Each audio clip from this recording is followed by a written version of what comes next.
Indian history की series में आज हम जो औरंगज़ेब आलमगीर है उन पे हम बात करेंगे आज।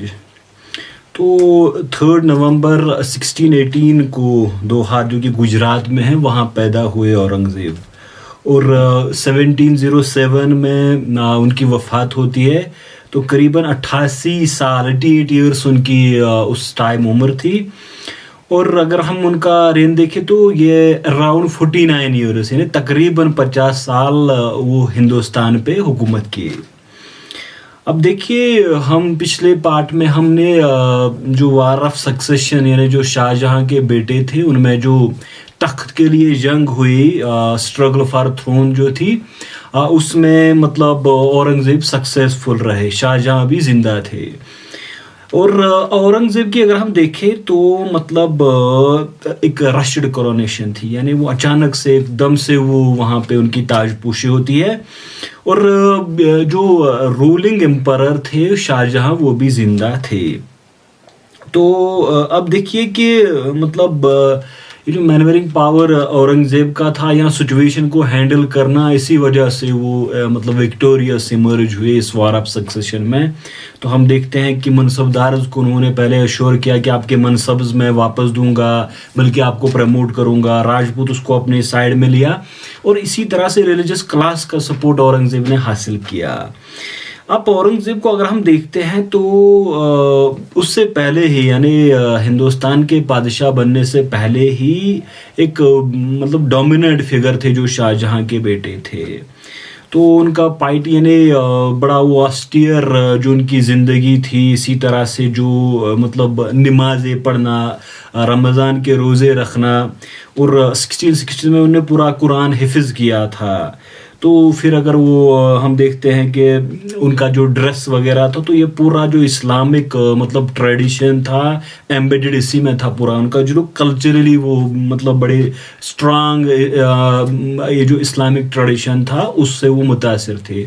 और जो इबादत हैं या अरकान इस्लाम, जो बेसिक पिलर्स हैं इस्लाम के, उन पे भी बड़ा बड़ा वो मतलब एक प्रैक्टिसिंग मुस्लिम औरंगज़ेब थे। बल्कि 26 साल की उम्र में एट द एज ऑफ 26 उन्होंने शाहजहां से रिक्वेस्ट की थी कि मैं मतलब पूरा डिवोट होना चाहता हूँ रिलीजन की तरफ, तो आप मुझे जो गवर्नरशिप है इससे आप मुझे सबकदोश करें। तो शाहजहां ने उससे मना किया था। अब देखिए कि सिर्फ ये नहीं बल्कि जो उनका पूरा कैरेक्टर था, उनकी ब्रेवरी थी, ये पहले ही बड़ी मशहूर थी। अबू तालिब कलीम जो कि शाहजहां का पॉइंट था दरबार का, तो उसने तो उनकी ब्रेवरी पे पहले ही मतलब वो एक शायरी लिखी थी। तो उसके बाद भी जो कहा जाता है कि वो ही सिविड दिस प्रेयर कैप्स या कॉपीड कुरान, तो जो उससे वो मतलब ये जो टोपिया नमाज के लिए बनाना, तो इनसे जो इनकम होती, जो पर्सनल इनकम उनकी यही थी, यानी जो एक्सपेंसेस थे वो इन्हीं से वो पूरे करते थे। और ये नहीं कि मतलब सिर्फ मुसलमान तो उनको जिंदा पीर मानते थे, बल्कि अगर आप भीम सिंह को देखो तो उसने लिखा है कि जब ये जो मतलब भीमा रिवर जिसको चंद्रभागा जो महाराष्ट्र कर्नाटका से जाता है, तो जब वो फ्लड में यानी उसमें सैलाब आया था, तो उस टाइम औरंगज़ेब ने वो तावीज़ यानी वो प्रेयर्स लिखे थे झंडू पे, तो दरिया एकदम से नीचे आ गया था। तो इसी तरह 17वीं रिवोल्ट के टाइम में भी कहा जाता है कि उसने वही प्रेयर्स यानी वो तावीज़ लिखे थे। तो जो वो अलम होती थी, झंडा जो सामने लेके जाते थे, तो उस पर उसने लिखा था। तो यही नहीं बल्कि हम देखते हैं कि इवन जो उस टाइम के हिंदू थे वो भी बड़ा उनको रिस्पेक्ट करते थे। 1690 में चंद्रमन ने जो नरगिस्तान जो रामायण रिटेल किया था, यानी रामायण का उसने लिखा था, तो उनने औरंगज़ेब को डेडिकेट किया था। अच्छा 1705 में अमर सिंह ने जो मतलब पर्शियन रामायण था, again it was devoted to Aurangzeb. इसी तरह से हम देखते हैं कि जो ईश्वर दास वो हिंदू एस्ट्रोलॉजर था उस टाइम का, तो 1663 में उसने संस्कृत में लिखा कि ये जो दरमिया यानी राइटर्स किंग है औरंगज़ेब, और इसी तरह से उनकी टैक्सेशन पॉलिसी लॉफुल है, यानी कि वो विधिवत लॉफुल है औरंगज़ेब की टैक्सेशन पॉलिसी। तो ओवरऑल आप देखेंगे कि बड़ा उसका अपने टाइम में भी रिस्पेक्ट और मतलब बड़ा नाम था उनका मुख्तलिफ चीज़ों में। तो एक अलग फिगर थे वो, अकबर से, औरंगज़ेब से, शाहजहां से थोड़ा बहुत मिलते थे, लेकिन उससे भी आगे बढ़ के वो जो आप ओपेरंडिकर इस्लाम की बात करेंगे आप, फिर मज़हब पे काम करना, मज़हब का मतलब एक तरह से मतलब प्रैक्टिकली उस पर अमल करना, ये औरंगज़ेब में बहुत ज़्यादा था बाकियों की निस्बत। और बड़ा स्ट्रिक्ट डिसिप्लिन थे, यानी वो अपने बच्चों तक को बख्शते नहीं थे। और हम उसका देखेंगे कि फर्स्ट जो करोनेशन उसकी होती है, इट इज़ ऑन 10 जून, जब आगरा दरबार का इख्तिताम होता है। उसके बाद 21 जुलाई 1658 में फर्स्ट करोनेशन उसकी होती है, यानी ताजपोशी होती है। तो अबुल मुजफ्फर मुहिउद्दीन मोहम्मद औरंगज़ेब बहादुर आलमगीर पादशाह गाजी, इसका टाइटल था आलमगीर का। तो सेकंड करोनेशन ये 15 जून 1659, जब उसने शुजा को खजवा और फिर दारा को देवराय में हराया, तो उसके बाद उसकी सेकंड करोनेशन होती है। तो अब देखिए कि जो आलमगीर था, हालांकि उस टाइम का जो काजी था उसने तो उसको मतलब एक रोका था कि ये बादशाह नहीं बन सकते, क्योंकि अभी इनके जो रेनिंग मोनार्क है वो भी जिंदा है। फिर वो काजी अब्दुल वहाब उस टाइम आ गए थे, तो उन्होंने औरंगज़ेब के हक में फतवा दिया, क्योंकि शाहजहां भी इस काबिल नहीं रहे कि एक वो मतलब एक हुकूमत संभाल सके। अच्छा, एक बात है कि औरंगज़ेब ने असल में शाहजहां के खिलाफ बगावत नहीं की थी, मतलब एक इसमें कन्फ्यूजन होता है, और ये लोग समझता है कि शायद औरंगज़ेब ने बाप के खिलाफ बगावत की थी, बल्कि उसमें दारा से लड़ने गए थे। लेकिन ये एक हिस्टोरिकल फैक्ट है कि उसने फिर बाद को आप समझे कि मतलब आप अरेस्ट करके रखा शाहजहां को, उसने उसको फिर बाहर नहीं आने दिया उसके बाद जब उसकी कोरोनेशन होती है। लेकिन वार ऑफ सक्सेशन में क्योंकि दारा लाइकली था कि अब हुक्मरान बनेगा, मोनारक बनेगा, तो औरंगज़ेब उससे लड़ने आए थे, और फिर उन बाकी दो भाइयों का भी उन्होंने इसी तरह से खात्मा किया। अच्छा, रूलर बनने के साथ ही औरंगज़ेब का जो बड़ा काम था वो ये था कि आप टैक्सेशन बर्डन जो लोगों पे था उसको उन्होंने कम किया। राहदारी जो इनलैंड ट्रांजिट ड्यूटी थी उसको कम किया। पंदारी जो कि ऑक्ट्रॉय ड्यूटी थी उसको कम किया। तो राहदारी जो थी इससे सिर्फ इसी से 25 लाख का स्टेट रेवेन्यू को नुकसान हुआ, क्योंकि औरंगज़ेब ने इसको ख़त्म किया। अब वाब जो एडिशनल टैक्सेस थे उनको ख़त्म किया, और इसी तरह से जो वहाँ पे वो जो गरीबों के लिए हाउसेस जहाँ मुफ्त खाना तकसीम किया जाता था, तो दिल्ली में, लाहौर में इस्टेब्लिश किए। तो एक आप समझे कि एक वेलफेयर मेजर्स या अपनी जो वो एक इमेज को दुरुस्तियाँ साफ करने की कोशिश औरंगज़ेब ने की। पॉलिटिकली अगर आप देखोगे तो औरंगज़ेब का जो रेन है कि हिंदुस्तान का सबसे बड़ा एम्पायर औरंगज़ेब ने खड़ा किया। अब काबुल से ले और आज का इंडिया, पाकिस्तान, बांग्लादेश पूरा उसके मतलब कंट्रोल में था जब उसकी डेथ होती है। तो हर जगह से कामयाबी औरंगज़ेब को हासिल हुई थी। तो लार्जेस्ट एम्पायर बिल्डर जो इंडिया में वो आलमगीर ही रहा है। अच्छा, 60, 61, 67 तक उसने मुख्तलिफ ममालिक से एम्बेसीज रिसीव की, उसमें मक्का से, पर्शिया से, बलख से, और जो इस्तांबुल, कॉन्स्टेंटिनोपल 69 से वहाँ से एम्बेसी यहाँ पे आई थी। अच्छा, आप देखिए कि 1661 में उसने साउथ बिहार को इन्वेड करवाया, यानी उसके जनरल ने किया। 1665 में तिब्बत कंट्रोल में लाया गया। तो इसी तरह से जो शान रेस या अहोम्स थे आसाम में, बल्कि आप देखोगे कि लगातार मीर जुमला के बाद लगातार यहाँ लड़ाइयाँ होती रही, यानी बाउंड्री। पहले तो मुगल्स को कामयाबी हासिल हुई, लेकिन बाद में जब औरंगज़ेब दक्कन में इन्वॉल्व हुए तो मुगल्स को वहाँ से निकलना पड़ा। 1681 में शाइस्ता खान ने चिटागोंग जो आज का बांग्लादेश में पड़ता है उसको शाइस्ता खान ने कंट्रोल में लाया था। इसी तरह से अगर आप बाद में देखोगे तो देखिए इस पे मैं टेम्पल वगैरह पे मैं बाद में बात करूंगा। तो पहले ये जो जाटस थे 1669 में उन्हें रेबेल किया मथुरा में। गोकल जो तिलपत का जमींदार था, तो हसन अली खान ने इस बगावत को दबाया। 1672 में सतनामियों ने बगावत की, तो नारनौल और मेवात में इसको भी दबाया गया। अच्छा, औरंगज़ेब के टाइम में जो सिख गुरु था, गुरु तेज बहादुर, उसको पहले टॉर्चर किया गया, उसके बाद उसको एग्जीक्यूट किया गया, यानी टार्चर से ही वो उनकी डेथ हो गई। तो ये औरंगज़ेब के टाइम में हुआ है। डिबेट इस पे है कि औरंगज़ेब ने ही करवाया था या मतलब ये जो स्टेट मशीनरी थी उसने ये करवाया था, लेकिन ये एक फैक्ट है कि सिख गुरु की डेथ होती है आलमगीर के रेन में।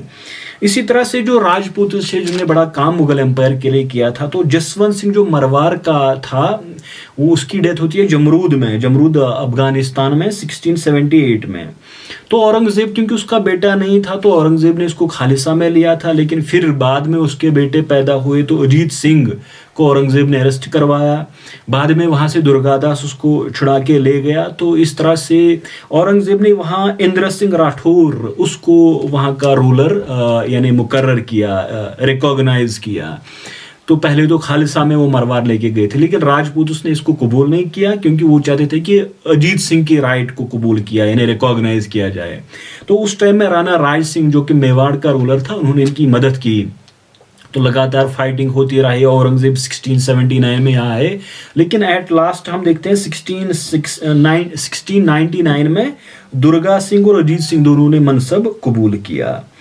और ये अब एक और जो बड़ा फिनोमेना इसमें होता है वो ये है कि मराठा जो शिवाजी के अंडर थे, जो शिवाजी ने मराठा एम्पायर काम किया, तो वो भी इसी टाइम में होता था। आप एम्पायर भी क्या कह सकते हैं, एक छोटी सी जगह पे एक मतलब छोटा सा एम्पायर, स्वराज्य जिसको कहते थे।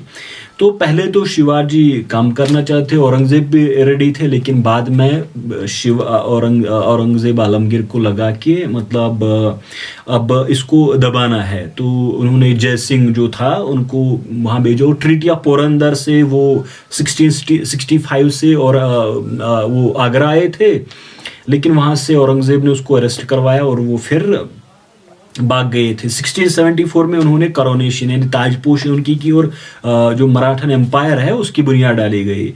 लेकिन उसकी डेथ के बाद भी मतलब लगातार पहले शंभू जी, उसके बाद राजा राम, उसके बाद ताराबाई, तो लगातार औरंगज़ेब इनके साथ लड़ते रहे। लेकिन ये भी एक इसी दौर में होता है।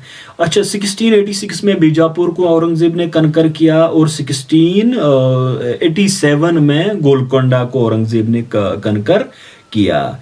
आप देखिए कि ये पूरा पीरियड यानी 1690 से 1698 तक वो जिंजी, उसमें 2 जगहों पे औरंगज़ेब रहे, और गलगली और फिर ये एक और जगह वहाँ पे थी।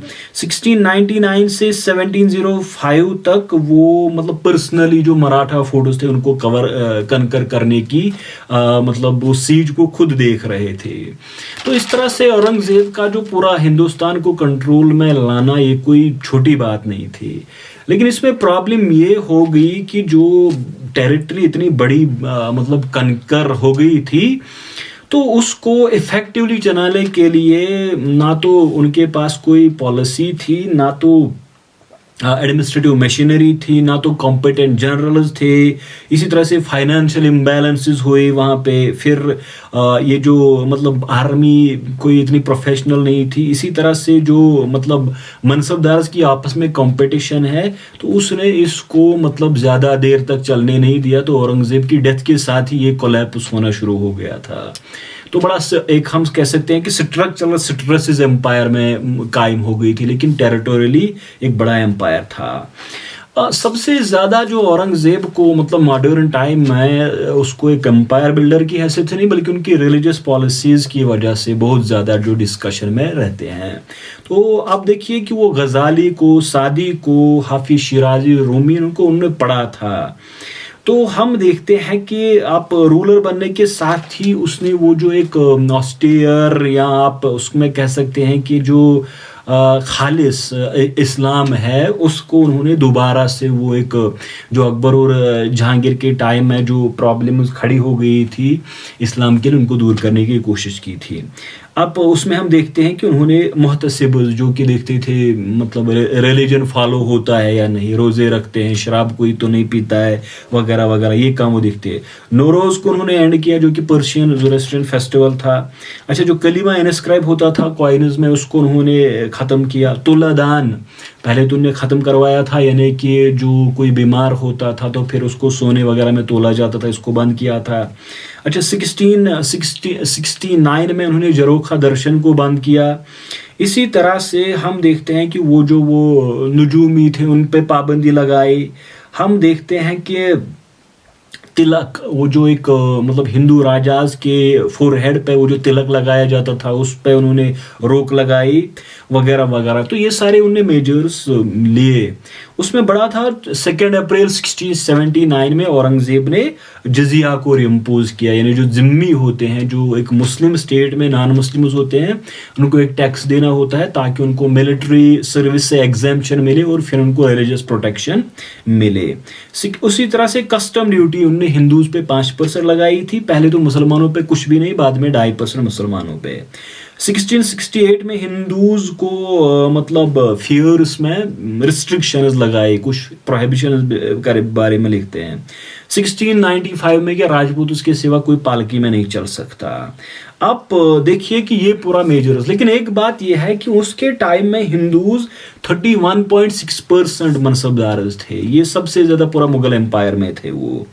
और हम देखते हैं कि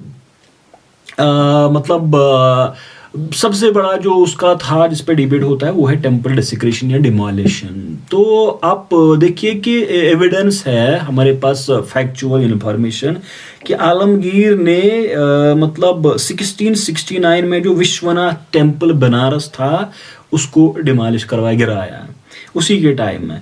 अच्छा, केशव देव टेम्पल जो था मथुरा में 1670 में इसको डिमोलिश किया गया। सोमनाथ पाटन, इसी तरह से जोधपुर में, खंडेला में, अंबर में, जयपुर वगैरह में टेम्पल्स डिमोलिश हुए या डिसेक्रेट हुए, उनको तोड़ा गया। अब आप देखिए कि इस पे बड़ा डिबेट है क्यों। तो रीज़न जो भी रहे हो पॉलिटिकल वगैरह, लेकिन ये हिस्टोरिकली ये फैक्ट्स है कि हाँ ये मंदिर तोड़े गए थे।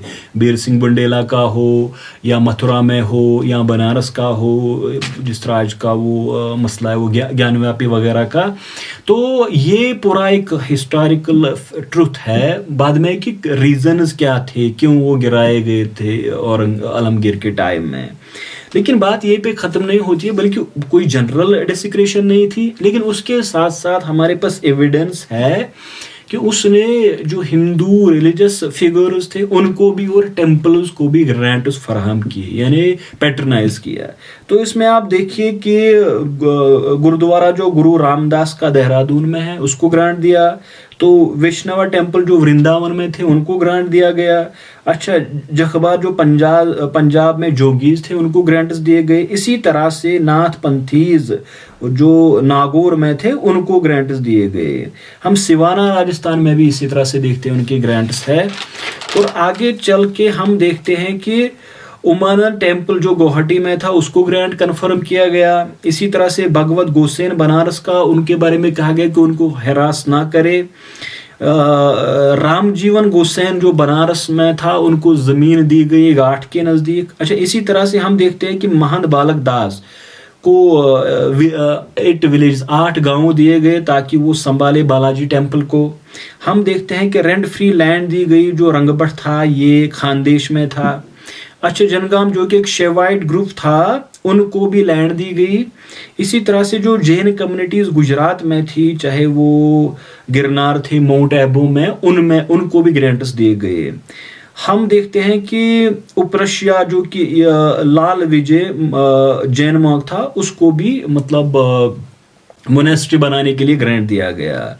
इसी तरह से जो जिनचंद्रा सूरी फेमस जैन स्कॉलर था उस टाइम का, तो औरंगजेब ने ऑर्डर किया था कि कोई इनको हरास ना करे। तो मतलब अगर आप उस टाइम के जैन सोर्सेज देखें, जो ये ऑड्री ट्रस्की की किताब है उसमें मैंने ये पढ़ा है कि वो लिखते हैं कि मर्दानो और महाबली औरंगशाही नरांद, यानी Aurangzeb is a brave and powerful king, ये उस टाइम के जैन सोर्सेज कहते हैं। और 1702 में जो पारसी फिजिशियन फैमिली थी गुजरात में, उनका राइट कन्फर्म, यानी ग्रैंड कन्फर्म किया गया। तो आप देखिए कि मतलब एविडेंस ये भी है कि टेम्पल डेसिक्रेशन हुई है और मतलब डेमोलिश हुई है। अब बहुत सारे हिस्टोरियंस जो न्यूट्रल है या मार्क्सिस्ट आइडियोलॉजी के है या जो अपोलोजेटिक यानी मुस्लिम हिस्टोरियंस है, वो उसको लिखते हैं कि ये पॉलिटिकल बेसिस पे था, कोई जनरल डेसिग्रेशन नहीं था। लेकिन साथ साथ ये भी एविडेंस है कि ग्रांट्स भी रिलीजियस पर्सनालिटीज को दिए गए और इसी तरह से रिलीजियस मतलब इंस्टीट्यूशंस को। सिर्फ ये नहीं बल्कि हम देखते हैं कि उस टाइम के अफगानिस्तान में भी अफगानियों ने औरंगजेब के खिलाफ बगावत की थी। तो आप यूसुफजई को देखें, यूसुफजई ट्राइब 1607 में स्वात वगैरह में। अच्छा 1672 में अकमल खान ने जो मतलब वहाँ पे रिवोल्ट किया, तो अफरीदी रिवोल्ट होता है, ये तो मुस्लिम थे। तो ओवरऑल देखोगे कि मतलब ज़मींदार पेजेंट्स या एम्बिशियस प्रिंसेस वो रिवोल्ट करते हैं। लेकिन बात यही है कि चाहे आप उसका देखोगे कि जो बाउंड्रीज थी उसको सिक्योर करने में या फिर जो रिवोल्ट्स है उनको दबाने में, ये पूरा एक औरंगजेब का एक बड़ा काम था कि इतना बड़ा एम्पायर, यानी एक एम्पायर इतना बड़ा बिल्ड करना जो उससे पहले कभी नहीं हुआ था। अच्छा थोड़ा बहुत मैं इस पे एक मिनट में बात करता हूँ कि आर्ट एंड आर्किटेक्चर उसको कोई ख़ास दिलचस्पी नहीं थी। सिर्फ हम देखते हैं कि उसने जो शाहजहां आबाद में जो मोती मस्जिद थी, अब उसको decorate ornamentation of pearl mask जो मोती मस्जिद है। अच्छा 1673-74 में उसने पादशाही मास्क जो आज के लाहौर में है उसको बनवाया था। ये लाहौर फोर्ट के नज़दीक इसका सबसे बड़ा प्रोजेक्ट था, लेकिन वो ज़्यादा वहाँ भी नहीं गए। उनकी जो पहली बीवी थी वो मतलब दिलरस बानो, 1657 में उसकी डेथ होती है। तो बीबी का मकबरा जो कि रेप्लिकेट है ताजमहल का कहते हैं, तो ये औरंगाबाद में उसने बनवाया था। हिस्ट्री लिखवानी शुरू की थी उनने, मोहम्मद काजिम थे, लेकिन 1668 में इसको डिसकंटिन्यू किया गया। अब देखते हैं हम उसका जो मतलब पर्सनल लाइफ। तो ये देखते हैं आपके औरंगजेब मतलब वो एक जो मुस्लिम हनफी स्कूल था जिसके उन्होंने किताब भी तैयार की थी, फतावा आलमगीरी। तो ये काम उन्होंने बल्कि 8 साल में 1667 से 1675 तक हुआ और करीबन 50 स्कॉलर्स ने ये काम किया। तो उसी के हिसाब से मतलब जो जुडिशरी भी काम करती थी। तो पर्सनली भी यही कि मतलब 4 निकाह से ज़्यादा नहीं और ज़्यादातर मतलब वो इसी में नहीं, सिवाय उनका एक जो वो लव अफेयर मशहूर हुआ था जैनाबादी से। लेकिन अब देखिए कि पर्सनल रिलेशंस का बड़ा उनको एहतराम था, खासकर जो उनकी बड़ी बहनें थी रोशन आरा, जहां आरा, उनकी बहुत वो इज़्ज़त करते थे और अपनी बेटी ज़ैबुन्निसा की भी वो बहुत ज़्यादा इज़्ज़त करते थे और बहुत उनको स्पेस देते थे। लेकिन जब उन्हें अकबर का साथ दिया तो मतलब फिर उनको भी औरंगज़ेब ने इम्प्रेजन किया था। बेटों के साथ कोई ख़ास नहीं बनी, एक तो रेबेलियन एक ने किया, दूसरे को इम्प्रेजन किया, तो कोई ख़ास उम्मीदें उनको आखिरी टाइम में अपने बेटों से नहीं थी। अच्छा 1706 में औरंगज़ेब बीमार हुए तो उनको फिर ये जो अहमदनगर फोर्ट था वहाँ लाया गया। उसके बाद जो खुल्दाबाद में वहाँ पे जो शेख ज़ैनुद्दीन थी तो उनकी कब्र के सामने बिल्कुल एक ओपन ग्रेव उसमें औरंगज़ेब को दफन किया गया। तो वो ये नहीं चाहते कि कोई मकबरा वगैरह वहाँ पे बने। वो डिवोटेड थे चिश्ती से। हम देखते हैं कि गेसू दराज के मज़ार पे वो 7 दिन लगातार रहे थे। इसी तरह से मोइनुद्दीन अजमेरी के मज़ार पे वो जाते थे, तो बड़ा चिश्ती से भी वो भी डिवोट था। हालांकि नक्शबंदी जो असर था उन पे भी ठीक ठाक था। तो ये औरंगज़ेब का टाइम। तो नेक्स्ट पार्ट में मैं अब ये जो डिक्लाइन होता है मुगल एम्पायर उस पर मैं बात करूँगा। Thank you.